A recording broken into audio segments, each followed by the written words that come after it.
Hello student, good morning. आज हम लोग चर्चा करेंगे विद्युत द्विध्रुव के कारण विद्युत विभव यानी electric potential due to electric dipole. विद्युत द्विध्रुव के कारण विद्युत विभव। इससे पहले हम लोग चर्चा कर चुके हैं विद्युत द्विध्रुव के कारण विद्युत क्षेत्र तीव्रता, और उसमें हम लोग तीन स्थिति देखे थे। विद्युत द्विध्रुव के अक्षीय स्थिति पर विद्युत क्षेत्र तीव्रता, एक केस और देखे थे विद्युत द्विध्रुव के निरक्षीय स्थिति पर विद्युत क्षेत्र तीव्रता, और एक लास्ट केस था, यानी तीन केस पढ़े थे विद्युत द्विध्रुव के किसी भी स्थिति के लिए विद्युत क्षेत्र तीव्रता। तो आज हमको विद्युत क्षेत्र तीव्रता नहीं पढ़नी है। आज हम लोग किस बात पे चर्चा करेंगे? तो विद्युत विभव की चर्चा करेंगे। और किसके कारण? तो विद्युत द्विध्रुव के कारण। तो जिस प्रकार से विद्युत द्विध्रुव के कारण विद्युत क्षेत्र तीव्रता के तीन स्थिति पर हम लोग चर्चा किए थे, ठीक उसी प्रकार विद्युत द्विध्रुव के कारण विद्युत विभव का भी तीन स्थिति का चर्चा करेंगे। पहला स्थिति होगा विद्युत द्विध्रुव के अक्षीय स्थिति पर विद्युत विभव, दूसरा होगा केस विद्युत द्विध्रुव के निरक्षीय स्थिति पर, और तीसरा होगा कहीं के लिए। तो आज हम लोग चर्चा करेंगे इस वीडियो में, इस लेक्चर में हम लोग चर्चा करेंगे किस टॉपिक का? तो विद्युत द्विध्रुव के अक्षीय स्थिति। अक्षीय स्थिति को अनुदैर्ध्य स्थिति भी कह सकता है, पर विद्युत विभव की गणना। तो किसके वजह से? विद्युत द्विध्रुव। और विद्युत द्विध्रुव क्या है? विद्युत द्विध्रुव क्या है? दो विपरीत और बराबर परिमाण के आवेशों का निकाय है। ये तो बहुत बार बोल चुके हैं। तो मान लेते हैं ये A है और ये B है, ये A और ये B, और इसके मध्य बिंदु को मान लेते हैं O। ठीक है, यहां पे आवेश है -Q और यहां पे आवेश मान लेते हैं +Q। ठीक है, ये टोटल दूरी कितनी थी? 2L था। आधा दूरी L, आधा दूरी L। तो इसका अक्ष तो यही लाइन होगा, ये अक्षीय स्थिति हो गया। अब मान लेते हैं कि विद्युत द्विध्रुव के मध्य बिंदु O से कितनी दूरी पे? R दूरी पर, चाहे तो X भी ले सकते हैं, R दूरी पर एक बिंदु P है। R दूरी पर एक बिंदु P है, और इसी P बिंदु पर हमको विद्युत विभव बताना है। इस P बिंदु पर हमको विद्युत विभव बताना है। तो जब मध्य बिंदु से कितना दूरी लिए है? R दूरी। तो यहां से कितना दूरी हो जाएगा? तो B से इसकी दूरी हो जाएगी R - L। समझ रहे हैं कैसे? क्योंकि ये यहां से मध्य बिंदु से कितनी दूरी लिए है? R। तो इतना कितना दूरी हो जाएगा? BP हो जाएगा, L घट जाएगा। और अगर यही दूरी हम A से पूछते तो कितनी हो जाती? तो ये दूरी हो जाती R + L। ठीक है, तो ये हुआ फिगर। देखो इसमें क्या है? AB एक विद्युत द्विध्रुव है, और द्विध्रुव आघूर्ण की दिशा किधर होती है? -Q से +Q की ओर। उसको P वेक्टर हम लोग लिखते थे। P वेक्टर का परिमाण होता है P = 2QL। नहीं, तो माना कि AB एक विद्युत द्विध्रुव है जिसका द्विध्रुव आघूर्ण P = 2QL है, और इस विद्युत द्विध्रुव के मध्य बिंदु O से कितनी दूरी पे? R दूरी पर अक्षीय स्थिति पर एक बिंदु P है, और इसी P बिंदु पर हमको विद्युत विभव निकालनी है। तो एक बार +Q के कारण P पे, और एक बार -Q के कारण, और दोनों की वजह से निकाल के क्या कर देंगे? जोड़ देंगे, क्योंकि अदिश राशि है। विद्युत विभव कैसी राशि है? अदिश राशि। तो चलिए, जो चीज अभी हम लोग समझ रहे थे उसको लैंग्वेज दे दिया गया। तो क्या है लैंग्वेज? एक बार चर्चा कर लेते हैं हम लोग। माना कि AB एक विद्युत द्विध्रुव है, और जिसका द्विध्रुव आघूर्ण P = 2QL है। ये पहली बार नहीं है। जब विद्युत क्षेत्र तीव्रता निकालते थे, जब विद्युत द्विध्रुव के कारण विद्युत क्षेत्र तीव्रता निकालते थे, तो वहां भी ये लाइन को हम लोग मानते थे। क्या? माना कि ए बी एक विद्युत द्विध्रुव है जिसका द्विध्रुव आघूर्ण कितना है 2 क्यूबेल। तो यहाँ पे ए बी आपको दिख रहा है, ये एक द्विध्रुव है, विद्युत द्विध्रुव है, और इसका द्विध्रुव आघूर्ण P का मान कितना है 2 क्यूबेल है। इतना स्पष्ट है। फिर कह रहा है कि विद्युत द्विध्रुव के मध्य बिंदु O से, यहाँ पे देख लो O क्या है, विद्युत द्विध्रुव का मध्य बिंदु, तो O से कितनी दूरी पे, R दूरी पर एक बिंदु P है। R दूरी पर अक्षीय स्थिति पर एक बिंदु P है। तो ये अक्षीय स्थिति पर एक बिंदु P है और इसी P बिंदु पर परिणामी विद्युत विभव ज्ञात करनी है। ठीक है, स्पष्ट है। इसी P बिंदु पर हमको परिणामी विद्युत विभव ज्ञात करनी है। तो O से यानी मध्य बिंदु से कितना दूरी लिया R, तो B से P की दूरी कितनी हो गई R माइनस एल, और A से P की दूरी कितनी हो गई R प्लस एल। तो P पर हम क्या करेंगे, एक बार माइनस क्यू के कारण एक बार प्लस क्यू के कारण, दोनों के चलते निकाल के और फिर क्या करेंगे घटा देंगे। तो पहले किसकी वजह से, अब बिंदु P पर, कहां पर, अब बिंदु P पर पहले किसकी वजह से निकालेंगे, प्लस क्यू आवेश के कारण, प्लस क्यू आवेश के कारण विद्युत विभव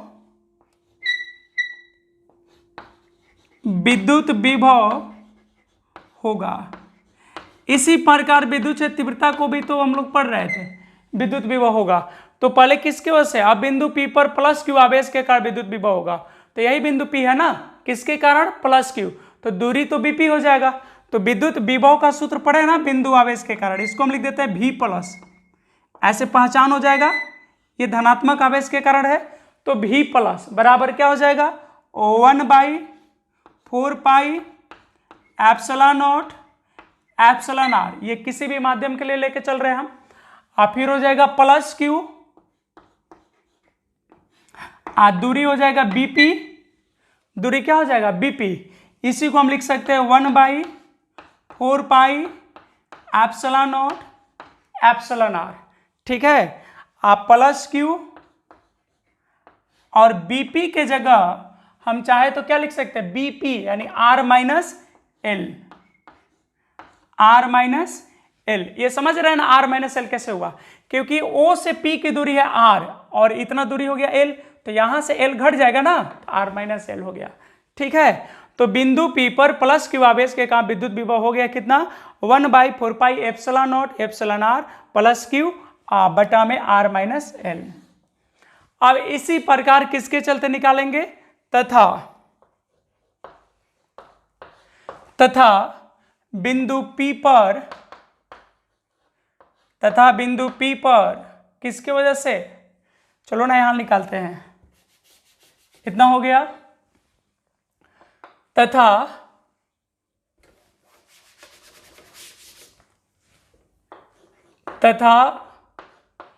बिंदु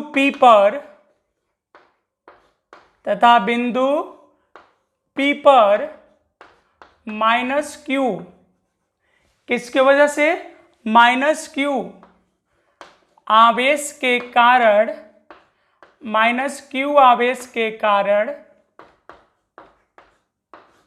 विद्युत विभव होगा।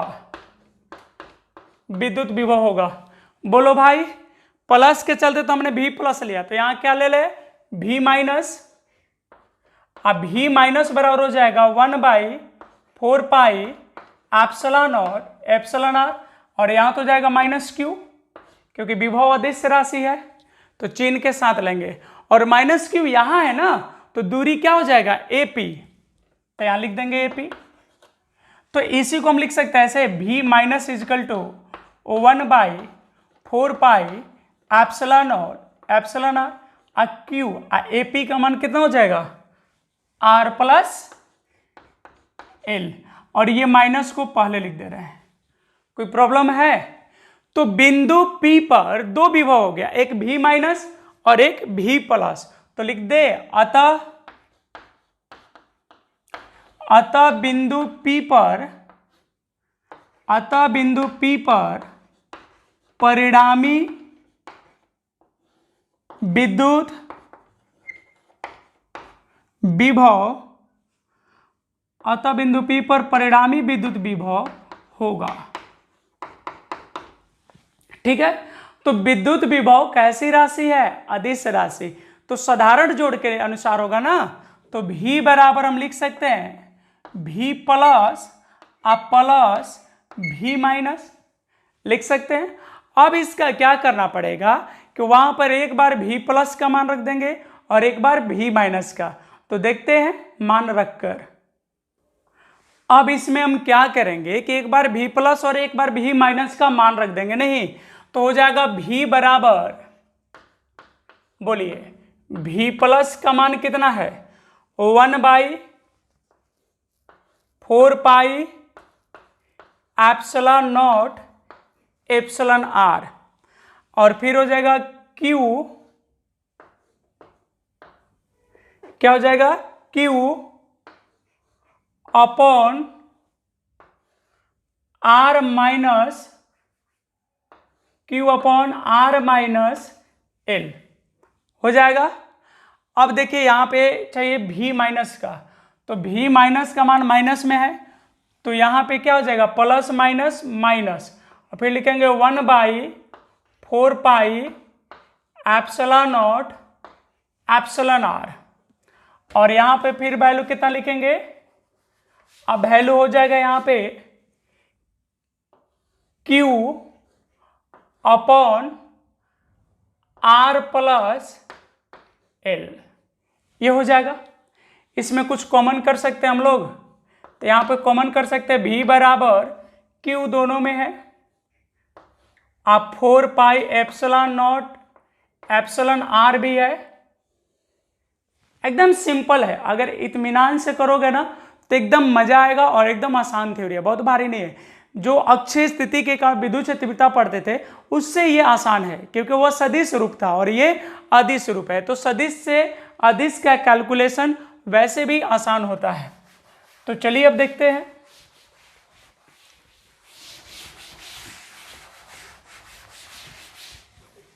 क्या हो गया? यहां पर बच गया 1/R माइनस L, और यहां बच गया माइनस 1/R प्लस L हो जाएगा भाई। अब क्या कर लेंगे? एलसीएम ले लेंगे, तो B इक्वल टू हो जाएगा Q upon 4 pi epsilon naught epsilon R। इसका एलसीएम कितना हो जाएगा? तो इसका एलसीएम हो जाएगा R minus L into R plus L। यहाँ इसमें भाग देंगे इससे, तो ये बच जाएगा R प्लस L, फिर बीच में माइनस, और जब इसमें इससे भाग देंगे तो ये बच जाएगा R माइनस L। ठीक है, इसमें कोई प्रॉब्लम नहीं होनी चाहिए आपको। तो V बराबर क्या हो गया? V बराबर हो गया Q upon 4 pi epsilon naught epsilon R, और इसमें हो गया R plus L minus R plus L, sign बदल गया। और ये देखो ना फॉर्मूला पे अलजबरा का कौन सा फॉर्मूला है? A plus B into A minus B क्या होता है? A square minus B square. A plus B into A minus B क्या होता है? A square minus B square. ऐसा फॉर्मूला तो पढ़े थे ना आप लोग, कहाँ पे? 8-9 क्लास के बीज गणित में हम लोग पढ़े थे, 8-9 में। तो यहाँ पे क्या हो जाएगा? R square minus L square. ठीक है, अब इससे नीचे देखते हैं। V बराबर तो जाएगा Q अपॉन 4 पाई, दिख रहा है? Good. Epsilon naught epsilon R, ऊपर बच गया ये R कैंसिल, तो बच गया 12। नीचे कितना बच गया? ऊपर तो गया 12, नीचे कितना बच गया? तो नीचे रह गया R square minus L square, यही रह गया ना। अब इसको आगे बढ़ाते हैं। यहां तक क्लियर है? नहीं? अरे भाई एकदम सिंपल है। आप जिस लेवल के स्टूडेंट हो, 12th क्लास के अनुसार ये कैलकुलेशन कुछ नहीं है कि नहीं? तो उम्मीद कर रहे हैं कि आपको एकदम मजे में समझ में आ रहा है। और आप उम्मीद तोड़िएगा मत मेरा। चलो ठीक है, देखते हैं आगे। अब क्या हो जाएगा, तो V बराबर 1/4πε0 εr, ये तो हो गया। अब ये हो जाएगा 2QL। अब बटा में कितना बच गया, R² - L²। ठीक है, तो V इजिकल टू क्या लिख सकते हैं, V बराबर 1/4πε0 और 2QL किसका मान है, द्विध्रुव आघूर्ण P का, P बराबर 2QL लॉन्ग्वेज में लिखे थे, तो ये हो गया P बटा में R² - L²। हो तो गया, अरे भैया हो गया, इतना तो आसान है। आप बेकार के टेंशन ले लेते हो, टेंशन लेने का नहीं, टेंशन देने का है। टेंशन दिया कीजिए, टेंशन लीजिए मत। हो गया ना, एकदम सिंपल तो था, कुछ है इसमें, वो भी आपके लिए, आप इतने होनहार बच्चे हैं, आपके लिए कुछ है, आप तो चुटकी में इसको सुलझा देंगे, है कि नहीं। कॉन्फिडेंस होना चाहिए, अगर कॉन्फिडेंस माइंड में हो तो बड़ी बड़ी प्रॉब्लम भी आसान हो जाती है। तो कुछ नहीं था। अब एक और फॉर्मूला लाना चाहते हैं। एल तो विद्युत द्विध्रुव की अर्ध लंबाई थी और आर उससे दूरी थी, तो मान लो आर का मान बहुत बड़ा है एल के तुलना में, तो एल को क्या कर लेंगे, नगण्य कर लेंगे। तो यदि R much greater than L हो, मच ग्रेटर देन एल हो, मतलब आर एल से बहुत बहुत बड़ा हो, तो जब आर एल से बहुत बड़ा है तो स्क्वायर तो और बड़ा हो जाएगा, तो एल को क्या करेंगे हम, नगण्य मान लेंगे। तो एल को क्या मान लिया जाता है, नगण्य माना जाता है। उस स्थिति में एल को क्या मान लिया जाता है, नगण्य मान लिया जाता है। तो V बराबर हो गया 1/4πε0 P बटा में R²। हो गया, हो गया। कोई प्रॉब्लम। अब क्या है कि ये तो सभी माध्यम के लिए, अगर स्पेशली हवा के लिए कहे, हवा या निर्वात, तो हवा या निर्वात जब कहेंगे के लिए एप्सिलॉन आर का वैल्यू 1 होगा। एप्सिलॉन आर का वैल्यू क्या हो जाएगा, 1 हो जाएगा।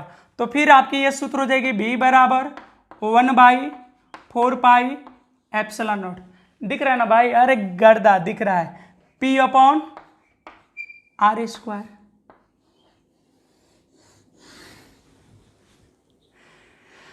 P upon R²।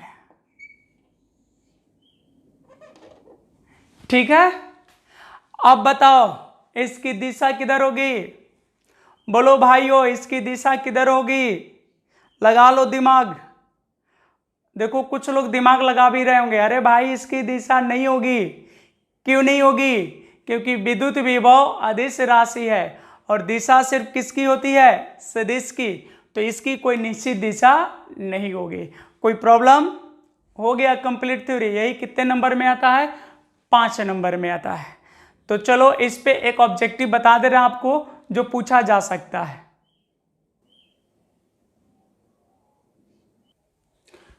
चलिए देखते हैं इस ऑब्जेक्टिव क्वेश्चन को। तो ऑब्जेक्टिव क्वेश्चन क्या है यहाँ पे, ऑब्जेक्टिव क्वेश्चन है यहाँ पर कि विद्युत द्विध्रुव के अक्षीय स्थिति पर विद्युत विभव होता है।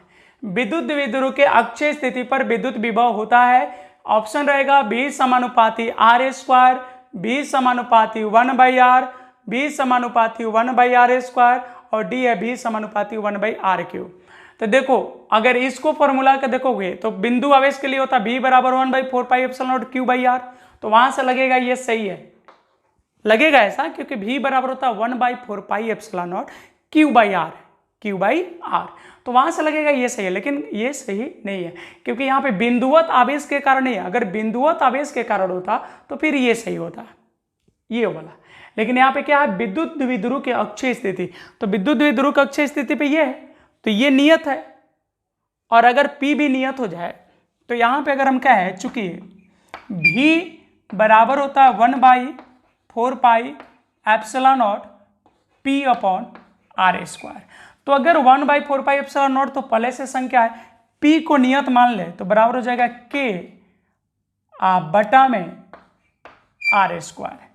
ये पूरा को K मान लिया बटा में R स्क्वायर, तो अगर K को हटा दे तो क्या बच जाएगा 1/R स्क्वायर। तो देखिए ये संबंध है कहीं पे, कहाँ पे है, अच्छा C में है, तो ये हो जाएगा। ठीक है, कोई प्रॉब्लम है?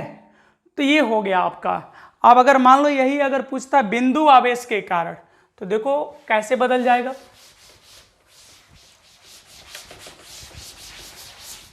देखिए अगर मान लो क्वेश्चन होता है यहां पे बिंदु आवेश के कारण, बिंदु आवेश के कारण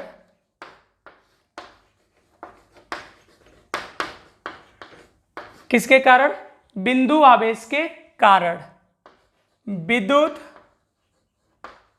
विभव होता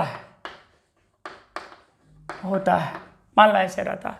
और ऑप्शन ए रहता भी समानुपाती R स्क्वायर, बी होता भी समानुपाती 1/R, सी होता भी समानुपाती 1/R स्क्वायर, और डी होता भी समानुपाती 1/R के।